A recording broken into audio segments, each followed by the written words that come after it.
South Africa's 2025 Matric results are out, and while government is praising the class of 2025 and the role played by parents and teachers, the country is once again divided over what the results really mean.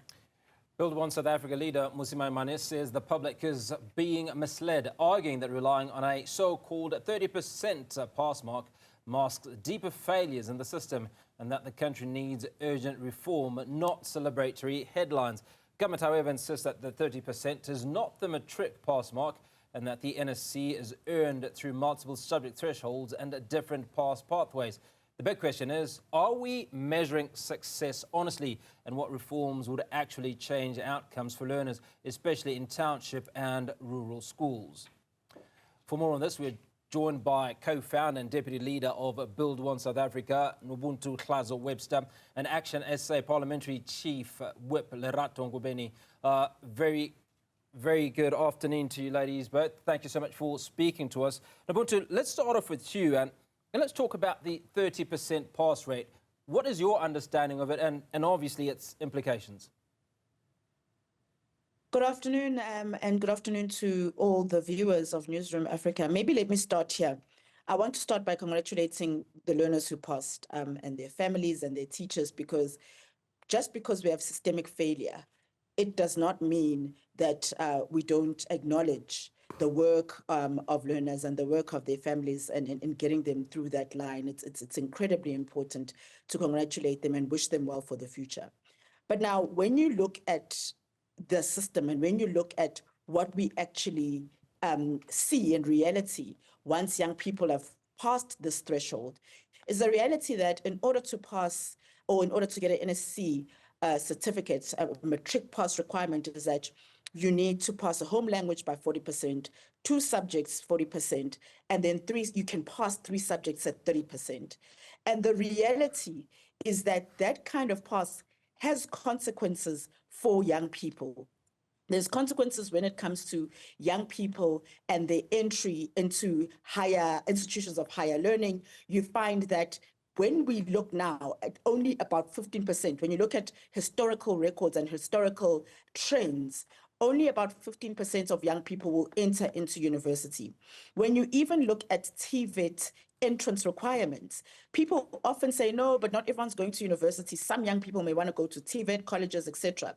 But even TVET colleges have entrance requirements, and there are just too many young people who are not even being able to enter into those institutions of higher learning, whether it be TVET colleges or universities.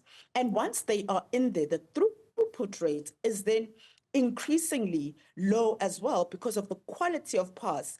Many of them, even with the bachelor's pass, actually then struggle to keep up when they are in that environment that then demands of them to be able to comprehend at a level which their own basic education did not demand of them.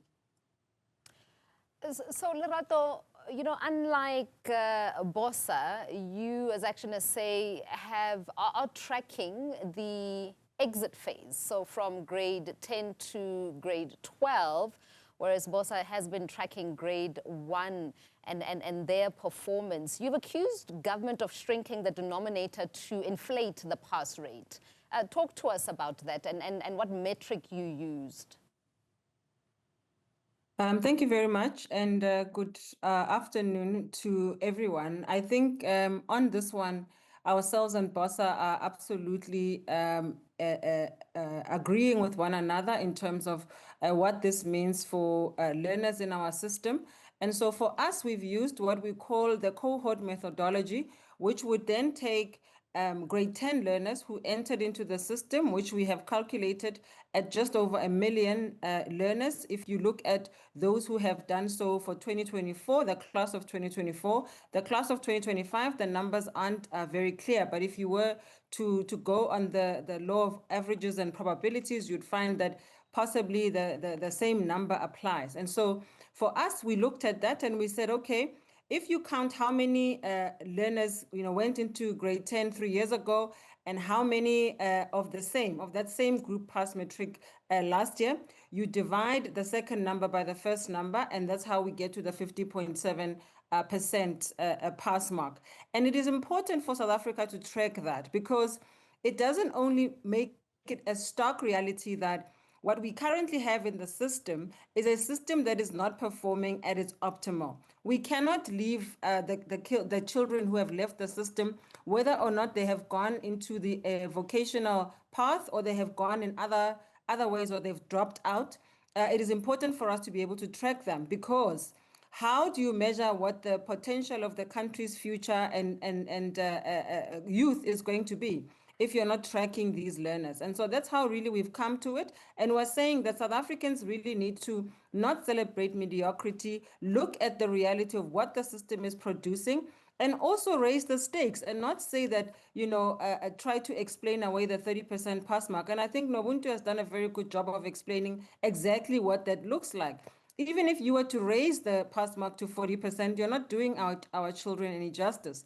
And so we are arguing with the government to say, you are literally saying that the bar is very low for our kids, and that they must continually perform, under par from what their counterparts globally are doing. And finally, the point we want to make on this is that what you continue to do then is to ensure that those learners who are in better resource schools continually perform better and continually are able to get into institutions of higher learning versus the ones who don't necessarily come from well-resourced schools, which widens the inequality gap, which is what this government and this country needs to really be policing for us to be able to perform at our best and for our learners to do exactly the same. Lerato, how are you viewing these students then? Because increasingly government is promoting skills-based learning. Do you know that, are you viewing them as failures because you don't necessarily have an indication of whether they go on to TVET colleges or any other form of learning? This is the problem, right? So South Africa does not track. Once the kids drop out or they leave into a different area like TVET colleges or like vocational ways of getting through to the grade 12. South Africa does not track those learners. We do not have a sense of what is their number and how is it that they are faring. So the first thing I will say is we're definitely not viewing them as failures. We don't believe that that is the correct characterization of the potential of these young people. What we are looking at, what we are critiquing, is the optimization of the entire system of the South African education system so that it optimizes what it is that we are able to produce from cradle all the way to the world of work, that we are tracing our children, we're making sure that they are achieving their best, the best potential, and that they are able to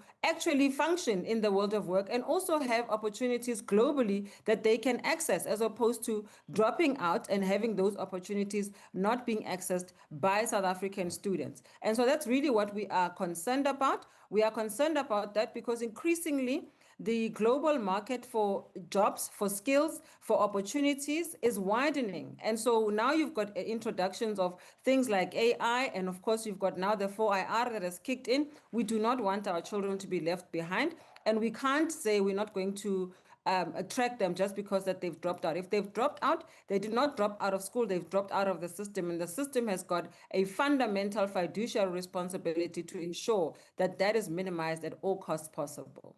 Nobuntu, very, very quickly, if you were Minister of Basic Education for 12 months, what are potentially the first 2 or 3 reforms that you would immediately put into place?